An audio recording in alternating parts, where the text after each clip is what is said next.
ఆంధ్రప్రదేశ్ కాంగ్రెస్ అధ్యక్షురాలు వైఎస్ షర్మిల తన కుమారుడు రాజారెడ్డి రాజకీయ ప్రవేశంపై వైఎస్ఆర్సీపీకి ఘాటు సమాధానం ఇచ్చారు. షర్మిల స్పష్టంగా చెప్పారు, నా కుమారుడు ఇంకా రాజకీయాల్లోకి అడుగు పెట్టలేదు. కానీ వైఎస్ఆర్సీపీ ఇలా రియాక్ట్ అవ్వడం వాళ్ళ భయాన్ని, అస్థిరతను చూపిస్తోంది. నా తండ్రి స్వయంగా రాజారెడ్డి అని పేరు పెట్టారు. ఎంత విమర్శలు వచ్చినా, ఎంత కేకలు వేసినా ఈ నిజం మారదు. ఇదే సమయంలో జగన్మోహన్ రెడ్డి బీజేపీకి మద్దతు ఇస్తున్నారని ప్రశ్నించారు. నా తండ్రి వైఎస్ఆర్ ఎప్పుడూ బీజేపీకి వ్యతిరేకం. ఆయన ఉన్నప్పుడు ఇలాంటి నిర్ణయాలు ఎప్పటికీ అంగీకరించేవారు కాదు అని స్పష్టం చేశారు.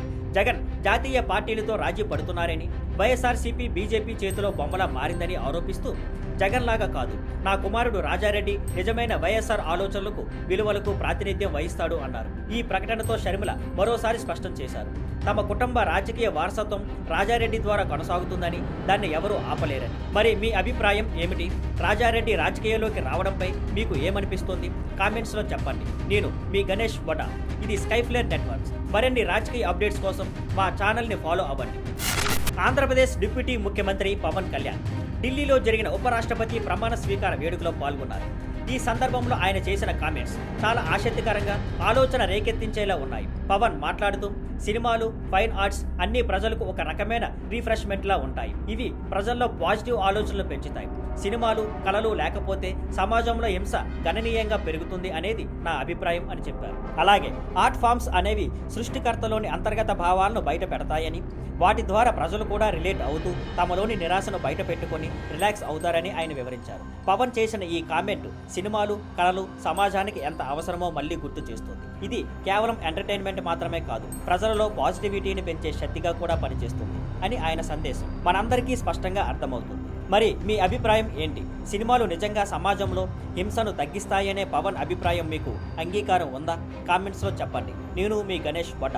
ఇది స్కైఫ్లేర్ నెట్వర్క్స్. మరిన్ని ఆసక్తికరమైన అప్డేట్స్ కోసం మా ఛానల్ని ఫాలో అవ్వండి. See you. ఉండవల్లి అరుణ్ కుమార్ కూడా చెప్పినట్టే, జగన్ ఒకవైపు ఏపీలో ఎన్డీఏ ప్రభుత్వానికి వ్యతిరేకంగా ఉంటూ, మరోవైపు ఉపరాష్ట్రపతి ఎన్నికల్లో ఎన్డీఏ అభ్యర్థికి మద్దతు ఇచ్చాడు. చాలా రాజకీయ విశ్లేషకులు జగన్ ఇంకా ఎన్డీఏతో మంచి సంబంధాలు కొనసాగించాలని ప్రయత్నిస్తున్నాడని అనుకున్నారు. కానీ తాజా పరిణామాలు చూస్తే ఆ ప్రయత్నాలు ఫలించడం లేదు అన్నది స్పష్టంగా తెలుస్తోంది.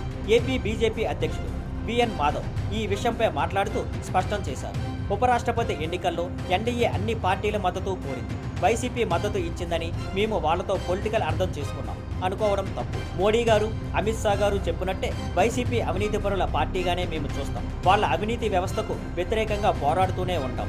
అదే కాకుండా ఆయన స్పష్టంగా వైసీపీని ఎక్కడ ఉంచాలో అక్కడే ఉంచుతాం అని కఠినంగా వ్యాఖ్యానించారు. జగన్ వైసీపీ నేతలు ఉపరాష్ట్రపతి ఎన్నికల్లో మద్దతు ఇచ్చాక బీజేపీ నుంచి కొంచెం సాఫ్ట్ రెస్పాన్స్ వస్తుందని భావించి ఉంటారు. కానీ బీజేపీ ఈ క్లియర్ స్టేట్మెంట్ ఇవ్వడంతో వైసీపీకి ఇది నిరాశ కలిగించే పరిణామంగా మారింది. మరి మీరు చెప్పండి, బీజేపీ వైసీపీపై తీసుకున్న ఈ స్టాండ్ గురించి మీ అభిప్రాయం ఏమిటి?